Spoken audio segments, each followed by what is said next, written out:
The stage was set for Vini, Mbappe and Jude to take center stage, but that was all wishful thinking and it turned out to be a nightmare game for the trio. This was all orchestrated by Mikel Arteta with his players set to do the damage. Let's get one thing straight.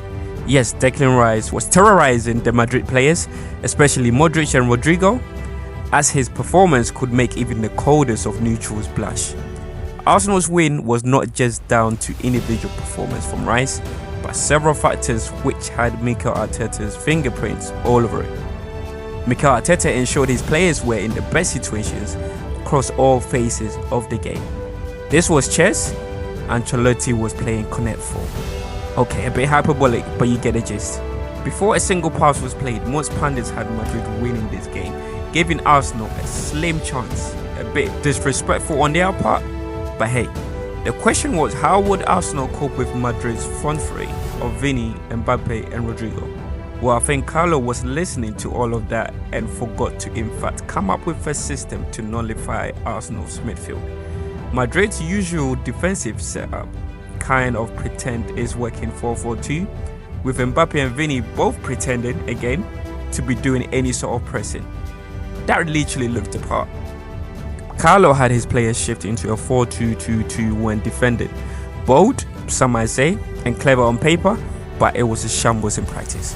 Mbappe and Vinicius Jr. were meant to sit on Arsenal's double pivot, which usually an inverted fullback, in this case Skelly and Partey, to neutralize central progression. Theoretically, this was meant to give Madrid a midfield 6. Realistically, it gave them nothing of substance. At the early stages of the match, as when both teams were trying to figure each other out, Arsenal couldn't find a way through the middle, but Odegaard managed to find some space out wide as he usually does, dropping into the right side spot to help push play forward. It was not all dark and gloom for Madrid, as they did have some chances on transition from Arsenal mistakes or actually hitting Arsenal on a counter-attack. With a bit more composure from Vini in this situation here, he could have pulled Mbappe through one-on-one with Raya, and that could have been a chance, a goal. Madrid showed another creativity through winning the ball in the midfield, where Jude pulled through Mbappe, who was one-on-one with Raya, but Mbappe fluffed his lines and could not finish. The warning signs were there from the get-go for Madrid, as they could hit Arsenal on a counter-attack or in transition quickly with an incisive pass through Arsenal's back four. But see, Madrid had a problem, which was a ticking time bomb. Expecting Mbappe and Vini to track midfielders for 90 minutes was never going to work. This has been evident in games in which Real Madrid conceded goals or lost. This metric made by Maxstar's club shows Real Madrid compared to other La Liga teams in recent seasons, with Madrid barely being able to disrupt opponents during their build-up phases. As the game wore on, their discipline faded. Arsenal's pivots in Partey and Skelly started finding space. The central triangle of Odegaard, Rice and Moreno began to dominate Modric and Camavinga. Kinda felt sorry for Modric's 40-year-old legs, as Rice was having a field day down his side.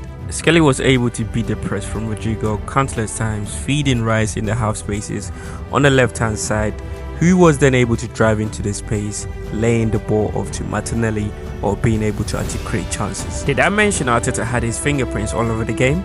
Yes, Arsenal did not show Madrid any respect off the ball either, as they pressed up high looking to regain possession in dangerous situations in Madrid's half.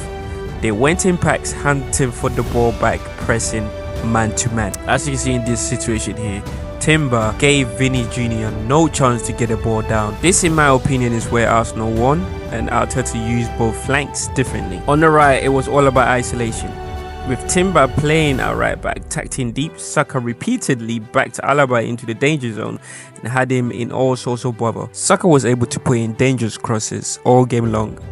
The only thing missing, someone to tap them in with their forehead or toe. The second half was rinse and repeat on the right hand side of Madrid's defense, with Timber under instructions and presence of mind to stay disciplined.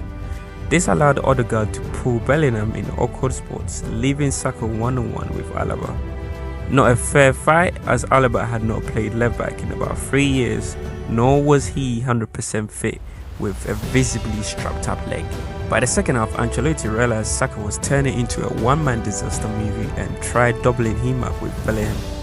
But Real Madrid had another problem now.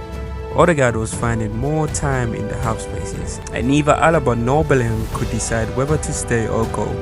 On the left, Arsenal flipped the script, overloading that side. With Skelly inverting, Rodrigo did not know who to pick up and was usually caught infield tracking Skelly when Arsenal had the ball. This led to Rice slipping into the left channel whenever Rodrigo pushed onto Skelly. If Rodrigo stays central, Skelly wandered into space. It was a lose-lose situation. Add in Martinelli and Moreno, pulling defenders around like it was a five-a-side, and Madrid were ragged. Arsenal wasn't just attacking, they were orchestrating chaos. Rice was everywhere, driving into space, combining with Martinelli, dodging Rodrigo like he owed him money, and when Madrid finally tried to double up on him, boom, Skelly popped up free. The third goal came from all this brewing madness and chaos caused by Arsenal's movement throughout the whole game. Front 2 out of shape? Check. Pivots explode? Check. Vini and Mbappe still adverse to defending? Big check. Rice picks up the ball on the left side of Madrid's midfield with Vini sleeping on the job. Skelly picks up the ball and with the perfect weight of pass slips the ball to Moreno, who buries it. And that was all she wrote. Take the yards!